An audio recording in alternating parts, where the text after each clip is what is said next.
I know that you have been engaging with a lot of young people over the past few weeks. And you talk to them, listen to them. So in 2 or 3 minutes, can you tell us what do they want? Okay, I tell you guys what the parliament do. Okay. According to the youth engagement or the people participation. Actually, we have 3 committees. The first one, the permanent one, is the Committee on Political Development, Mass Communication, and People Participation. Okay, that's the main body. Yeah, that's the main one. That's the permanent one. Okay. And then we have the temporary one, the 2 temporary one. First one is about the Committee on the Constitution. As you may heard that they want to change or they want to reform the Constitution, so that's why we set up this one. And the latest one is about the Committee on the Youth Engagement.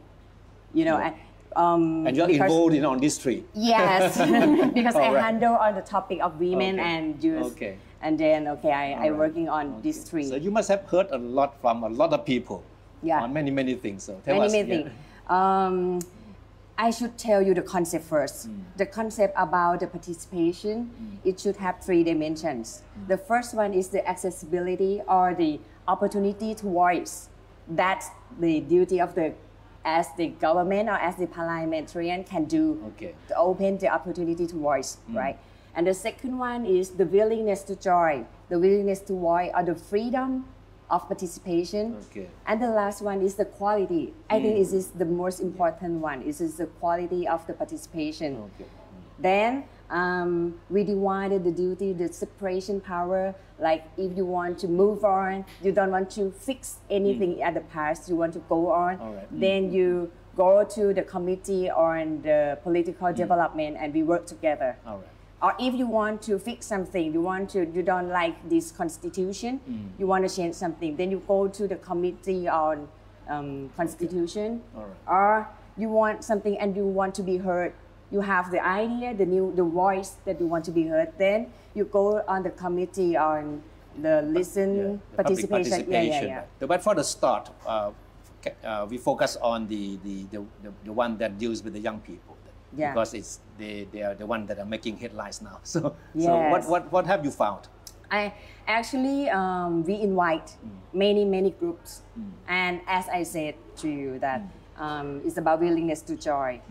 The committee that work on especially for other mob, you know. The protesters. The protester. I mean, the majority doesn't join that one. They want to join in the permanent committee on the political development, and then I think it's like the marketing. When you do the marketing, you have to select the target. You know, some of them are they call as bad students, and some may call as the TU student. And many groups, right? Every target have different demands.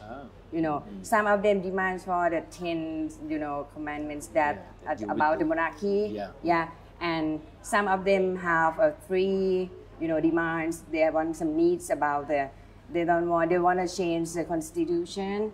They want to reconsider whether the Minister of Education should still be or not.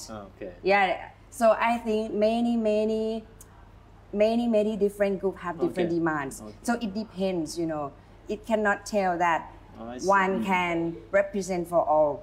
But something that I might heard is about, for example, like some of them want to change the educational system, and I think it's a good start, because it affects to them. But what I found out is something like, for example, for the gender. Now we don't have only men and women anymore. We have men, women, and LGBTQ, everything. So they want to dress up like they want, right?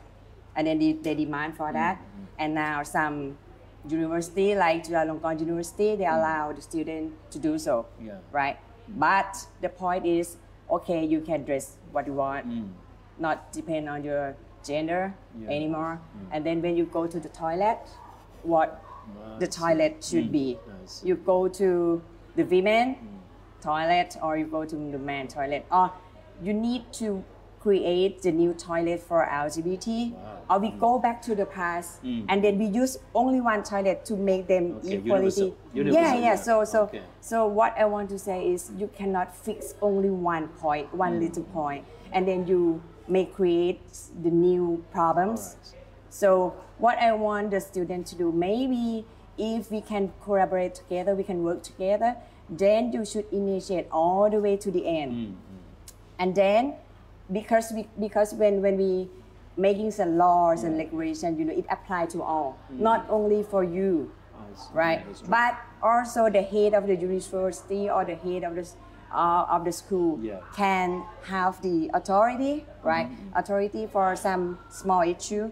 But for the big issue, you have to think all the way to the end before you ask to change the constitution or the law. And now that you have listened to all these ideas, complaints, and grievances, so what is the next step? The next step, of course, what I can do is, it's about the law, because we are in separation power. I work about the law, right? Then we might think that can we do something together, because the student will be the future user. All the ways, like everything come from the bottom up, the top down, right? Now we try to do the bottom up, but what we found out, as I said, that maybe you should think about it all the way to the end first, because you cannot fix the little problem and you create another problem. Every decision have the consequences. You need to take 100% responsibility for that. And what can you do? We still need to talk on the table. We have all those stakeholders to be involved in discussion, so that concrete ideas will come out of the talks, right? And that's how the parliament can do. And another part should be the government, the cabinets, the executive branch, What they can do, because they can exercise the power right now. You need to know that maybe it's about the power, because the students said about the democracy and the dictatorship, right? They said about dictatorship. So I don't think it's about they want to change something because it's applied to them. Maybe it's because of, it's about the power structure in Thailand. It's about the culture or the norm. Because we used to be the monarchy or something like that before, right?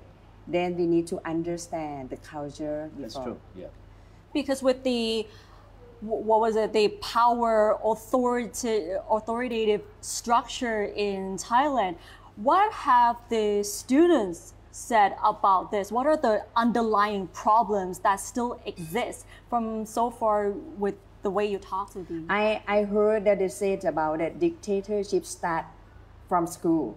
If you see the banner. But so they feel it on a daily basis, right? But I think that for me, maybe or in your family, because the power is related to the resources. For example, money. For example, people. The one who have more resources can control or can influence others, right? So maybe because we start right at the family, and then we shift to the school, and then we shift to the company or the society, and it happens this way. So if you want to change all the system, you have to think about it. You cannot fire the ministry and want a new one, and then you hope that all the system will change. That's right. Something take time. No, in fact, what most of the points raised by the students are exactly the same things that myself used to go through when I was at school. The authoritarian nature of school administrators, teachers have not changed.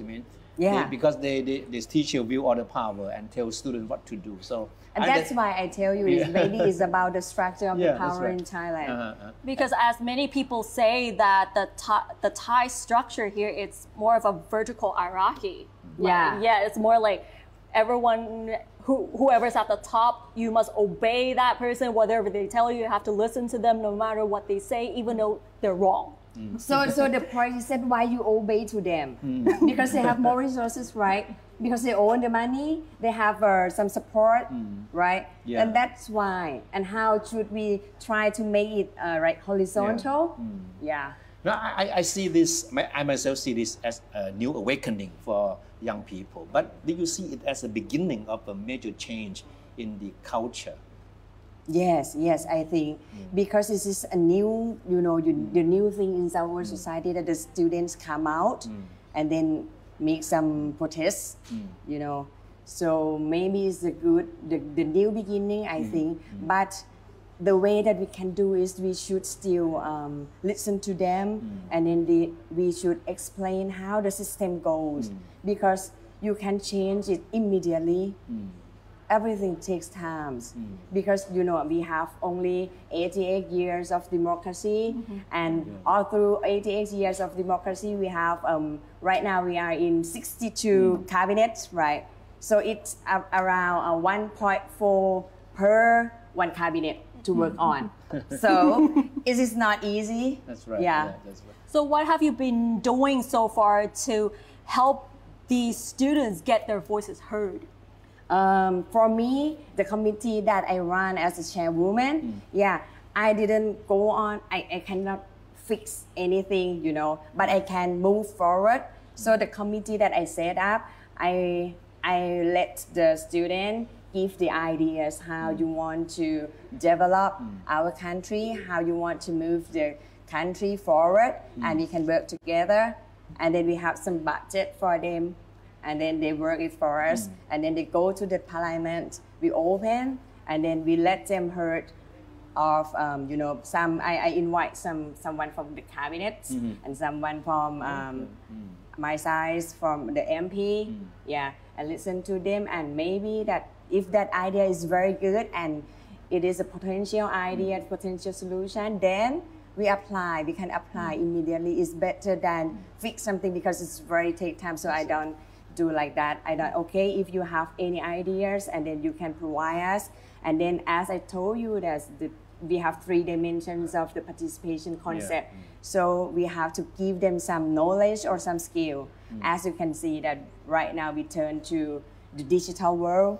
So my campaign is doing and try to make them a global citizen. We use the concept of 4Cs. The 4C is the 21st century skill for the future users or something that we developed from Finland, and we collaborate with the one from the Finland, and also we collaborate with NIA. You know NIA, right? The National Innovative Agency under the Ministry of Higher Education. And then we give them the skill, the design thinking skill, the 21st century skill, which is composed of 4C, which is creativity, collaboration, communication, critical thinking, and we hope that we can shift the 4C to the 5th C. The 5th C is about the citizenship. So we want to turn into the global citizen, because right now you study now to work in the future, right? In the future, maybe your competitors may not be only Thai people. It's across the world, because we live in the digital world. How can you survive in the future? Not count only the COVID-19, but the AI will replace the human, right? Then we need the skilled workers, the one who can, faster to transform, will survive in the future. So we put them all the skill. It's very good, because I think this is the first time that young people have a chance or a forum to talk about the future with people who can make changes, people like yourself, people in the position to initiate changes, right? But how do these young people react to arguments that you're not supposed to try to change everything? Not everything that are traditionals or are old are bad, right? How do they react to this argument? The people that joined my campaign didn't argument on that. Not anyone argument on that. The people at, you need to understand that we have many students, and people are differences in tastes and preferences. They want, the demand of them are differences as well. Some people want to fix something. Some people want to move on. Some people want to go forward. the one that the target group is, is a potential active citizen. So we try to, engage this group first. As I tell you that we might separate them into target group. Yeah, and then I focus on this group first. Okay. They are the potential ones. So, okay, how can we open the platform or open the parliament and let them voices bigger, But do these people come with good information? Are they informed, or have they done their homework? Well, yes, very well. Yeah. Because what they've done is composed with 3 things. The first thing is problem statement.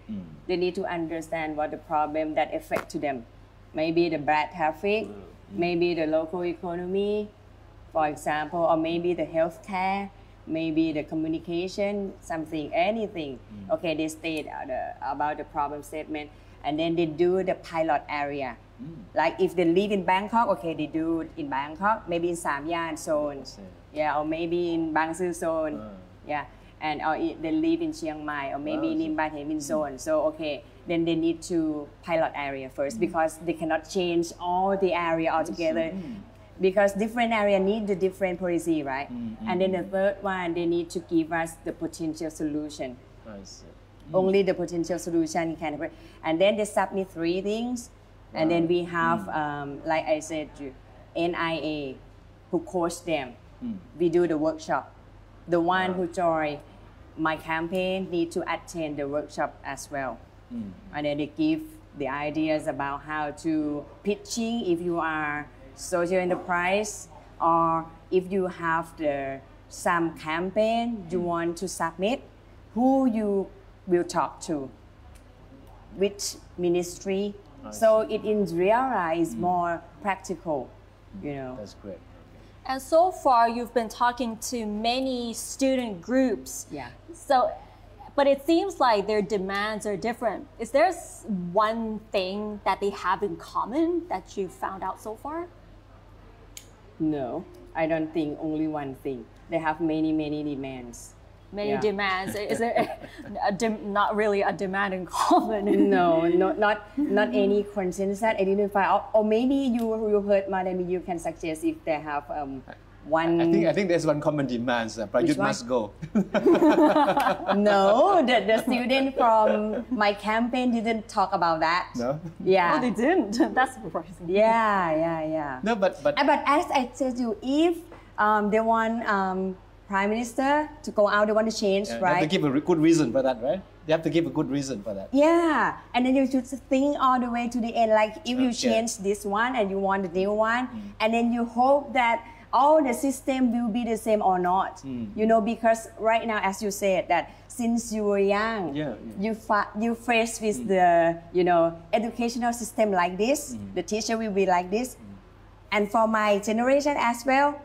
And for this younger generation, they face with the same problems. And it hasn't really changed. So have you ever reflected what the students said and then mentioned in the parliament so far as an MP?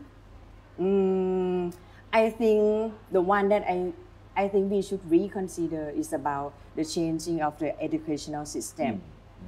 This one, I think we should agree with them. But we need to, because we have many stakeholders, and then it takes time. Yeah. Talking about education reforms is nothing new. That we have talked about this decades ago. So as far as you know, why haven't we been able to move forward with education reforms? Actually, I don't know as well. Because I'm the new person and I want to learn why this cannot happen. That's why I go to be an MP, because, I want to find out the answer. I want to find out by myself why it's not happen. And as you said, it's been about decades ago, But I still have hope. So I join. But after almost a year in Parliament, have you found out any answer? Not yet. It's composed with maybe the context of the society. Okay, now we faced with the COVID, everyone go to solve that problems, and about the system, the structure, maybe it's very long way to go, it's many steps. And because you want to change, since, not only the student, you need to give the understand to the parents as well, because the education should start at the family, not only in school. And then the structure and everything. Right now, I work with Finland. I have a good friend of mine. She graduated from Cambridge, and then she brings some Finland agency to join about the education level, and then it's mainly focused on creative education. It is the future education, which I think it should be in Thailand. Or for example, like the career path development. As when I was young, I don't know what I want to do in the future, and then I go on in what I want, but I don't know exactly what I want to do in the future. But in this era, everything changed rapidly. So how can our students survive in the future? I know, but as far as politics is concerned, I'm sure you also sat down and talked with these young people about politics. Of course, we know what their official demands are. I mean, the rewriting of the constitution, dissolution of the parliament, right, and an end to harassments of government critics. But after you have talked to these people, do you know exactly what the long term, not just these immediate changes? What do they have in mind? I think we have to find out the root first. The root of all the problem, maybe I just told you that maybe it's about the culture of, the power, because we don't have the power of lawfulness yet. Yeah, so everyone, don't like this way anymore. That's why the student show up the banner as dictatorship start from school or something. Yeah, and then I think we need to support for more, culture of lawfulness, because we live as a whole together. Everyone have constraint. You cannot do freely 100% and hope that everyone will be happy for that. If you are happy, then maybe another side don't want this way, or maybe this group of people, the students who are the protester right now, maybe they want to change policy, and if they are successful, and then the next generation doesn't want this anymore, because we change all the time.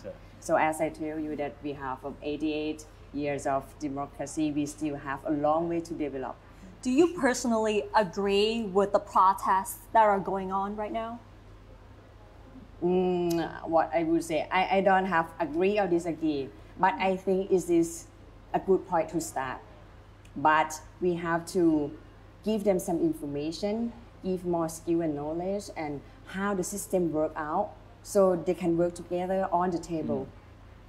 All right. Okay, so you're optimistic that changes will come. Yes. All right. And I support for the change. All right.